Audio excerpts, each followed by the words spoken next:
السلام علیکم ناظرین، آپ کو اپنے چینل میں خوش آمدید کہتے ہیں۔ اے دل کے آنے والی قسط کی بات کریں گے، جس میں روحام کہتا ہے ملیحہ سے کہ اس کو اعتماد میں لیتا ہے اور اس کو اپنے ساری ماضی کی ساری باتیں جو ہیں اس کو بتا دیتا ہے کہ جیسے ثنا اس کی زندگی میں تھی لیکن پھر وہ اس کو چھوڑ کر چلی گئی، اور وہ چاہتا ہے کہ اگر کوئی ایسا راز ہے یا کوئی ایسی بات ہے تو وہ بھی مجھے بتا سکتی ہے، لیکن وہ ٹال دیتی ہے اس کو اور کہتی ہے کہ نہیں، میری زندگی میں ایسا کچھ نہیں ہے۔ اور وہ باتوں باتوں میں اس کو یہ بھی کہتا ہے کہ میں جھوٹ مجھے اچھا نہیں لگتا، اگر کوئی بات بعد میں میرے سامنے آئے تو پھر میرے لیے برداشت کرنا مشکل ہوتا ہے۔ اور ماں جو ہے وہ ہاسپٹل سے واپس آ گئی ہے اور ویل چیئر پر ہے، اور ملیحہ اسے کہتی ہے کہ آج کل کے لڑکے تو اٹھ کر پانی کا گلاس بھی نہیں پیتے، لیکن روحام تو میری اتنی ہیلپ کرواتا ہے کہ میں برتن دھو رہی ہوں تو آ کے میرے ساتھ برتن دھلانے لگ جاتا ہے۔ تو ماں کہتی ہے کہ دیکھو بیٹے، اگر آپ اپنی زندگی آسان بنانا چاہیں تو بنا سکتے ہیں، ہم خواہ خوشیاں تلاش کرنے کے لیے اپنی زندگیوں کو مشکل بناتے جاتے ہیں۔ اور کبیر کا سخت رویہ جو ہے وہ اب ثنا کے سامنے آ رہا ہے، اور اس کے لیے یہ سب باتیں بہت ہی عجیب ہیں، کیونکہ وہ کہتا ہے کہ میں کسی تیسرے کو برداشت نہیں کرتا، چاہے ہم دونوں کے بیچ میں وہ تمہاری ماں ہی کیوں نہ ہو۔ تو ثنا بہت حیران ہوتی ہے اور کہتی ہے وہ میری ماں ہیں اور آپ کیسی باتیں کر رہے ہیں؟ وہ کہتا ہے کہ مجھے یہ چیز بالکل پسند نہیں ہے۔ اور اے دل کی اس قسم میں ہم نے دیکھا کہ جیسے شادی کی تقریبات چل رہی تھیں، روحام اور ملیحہ کی، ان کی مہندی ہو گئی اور پھر بارات کی تقریب ہونا تھی، تو ادھر معید جو ہے وہ بار بار کال کر رہا ہے اور رابطہ کرنے کی کوشش کرتا ہے، لیکن اس کا رابطہ نہیں ہوتا، اور ماں نے چونکہ اس کو کہہ رکھا ہے کہ میں تمہاری بات پکی کر آئی ہوں اور وہ چاہتا ہے کہ میں ملیحہ سے بات کروں، تو پھر وہ بار بار ماں کو فون کرتا ہے، اس کو کہتا ہے کہ آپ ان کے گھر پر جائیں اور جا کر دیکھیں کہ کوئی مسئلہ تو نہیں ہے، ملیحہ ٹھیک ہے۔ تو ماں کہتی ہے کہ اچھا آج تو میری طبیعت ٹھیک نہیں ہے، میں پھر چلی جاؤں گی، تو وہ بڑا اصرار کرتا ہے اور کہتا ہے کہ نہیں، آپ آج ہی جائیں۔ اور پھر ماں اپنی بڑی بیٹی کو ساتھ تیار کرتی، چھوٹی بیٹی کو ساتھ تیار کرتی ہے اور اس کو کہتی ہے کہ اچھا میں تو گاڑی میں بیٹھی رہوں گی، تم جا کے ذرا پڑوسیوں سے پوچھ لینا کہ کیا مسئلہ ہے ان کے گھر میں۔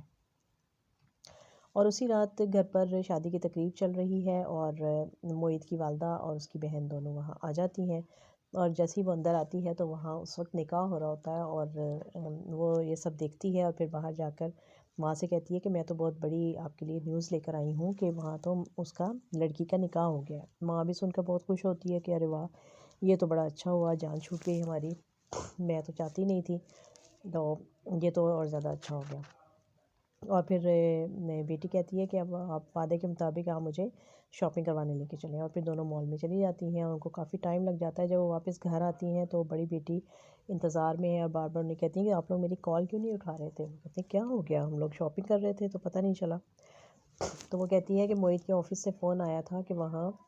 معید سے کوئی ایکسیڈنٹ ہو گیا ہے اور پولیس اس کو گرفتار کر کے لے گئی ہے، اور آپ جانتے ہیں نا کہ وہاں کے قانون کتنے سخت ہیں، تو اس لیے فوراً تو اس کی بیل بھی نہیں ہو سکے گی، اور بڑی پریشانی بن گئی ہے، اور اب دیکھیں کیا بنتا ہے۔ ماں بھی بہت دکھی ہو جاتی ہے، پریشان ہو جاتی ہے کہ میرے بیٹے کے ساتھ کیا ہوگا اب۔ اور ادھر ملیحہ کو جب رخصت کروا کر لے کر جانے لگتے ہیں روحام کے ماں باپ، تو وہ آ کر اس کی والدہ سے، ملیحہ کی والدہ سے کہتے ہیں کہ آپ بھی ہمارے ساتھ چلیں، آپ اکیلی یہاں گھر میں کیا کریں گی؟ تو وہ کہتی ہے کہ نہیں، میں آج تو میری بیٹی رخصت ہو رہی ہے اور یہ تو بڑی خوشی کا موقع ہے، آج تو میں بڑے سکون سے سوؤں گی۔ تو اس کے والد کہتے ہیں کہ اچھا تو ٹھیک ہے، پھر آپ کل میں ان دونوں کو بھیجوں گا اور آپ ان کے ساتھ ادھر ہماری طرف آ جائیے گا اور آپ ہمارے ساتھ ہی رہیں گی، کیونکہ آپ کی طبیعت بھی ٹھیک نہیں ہے اور اچھا نہیں لگتا کہ آپ اس طرح سے اکیلی رہیں۔ وہ بہت ان کو ٹالتی ہے، لیکن وہ کہتے ہیں کہ وہ بھی تو آپ کے بھائی کا گھر ہے، تو کہتی ہے اچھا چلیں ٹھیک ہے، دیکھتے ہیں۔ اور ان دونوں کے جانے کے بعد اس کی طبیعت خراب ہو جاتی ہے، اور جو پڑوسن خالہ ان کے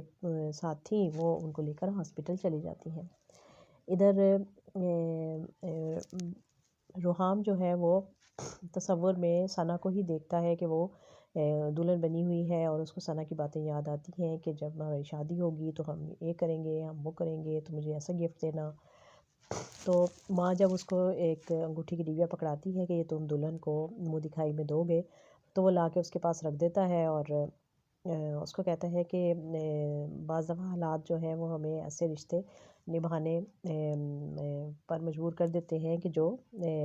ہماری مرضی میں نہیں ہوتے. تو وہ کہتی ہے کہ کیا آپ کسی اور کو پسند کرتے تھے، آپ کے کیا مجبوری تھی آپ کی؟ تو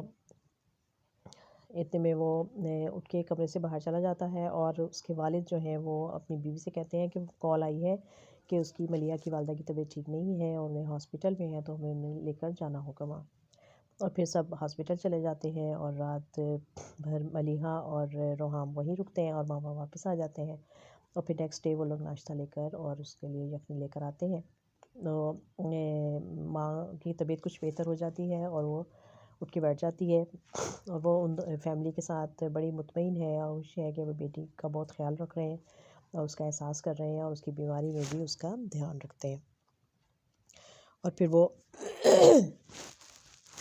ماں باپ اس کو کہتے ہیں، روحام سے کہتے ہیں کہ تم دونوں تھک گئے ہوگے، ساری رات یہاں جاگتے رہے ہو، اب تم لوگ گھر چلے جاؤ، ریسٹ کر لو، پھر شام میں آ جانا. تو وہ دونوں جب واپس آتے ہیں تو راستے میں روحام اس کو کہتا ہے کہ یہاں آئس کریم کھائیں گی آپ؟ تو اس کو یاد آتا ہے کہ ایک دفعہ اس نے فرمائش کی تھی، اس کو آئس کریم بہت پسند تھی ملیحہ کو، لیکن معید نے بہت مذاق اڑایا اس کا کہ یہ کیا بچوں والی پسند ہے تمہاری، روڈ پہ کھڑے ہو کے آئس کریم کھانے والی. تو اس کو اب یہ چیز بہت زیادہ ریک کرتی ہے کہ یہ ان دونوں کی پسند جو ہے وہ آہستہ آہستہ ایک جیسی ملنے لگی ہے. تو کیا ہوگا ان کے آگے آنے والی زندگی میں، اور کیا اگر دوبارہ ثنا واپس آ گئی اور معید واپس آ گیا تو کیا ان دونوں کی زندگی میں نئے مسائل کھڑے ہو جائیں گے، اور کیا یہ دونوں سب چیزوں کو بھول کر اپنی نئی زندگی خوش و خرم گزار سکیں گے یا نہیں، اور ان کی زندگی کیا ایسے پرسکون گزرے گی یا اور مسائل سامنے آتے جائیں گے. تو دیکھتے رہیے یہ خوبصورت ڈرامہ اے دل.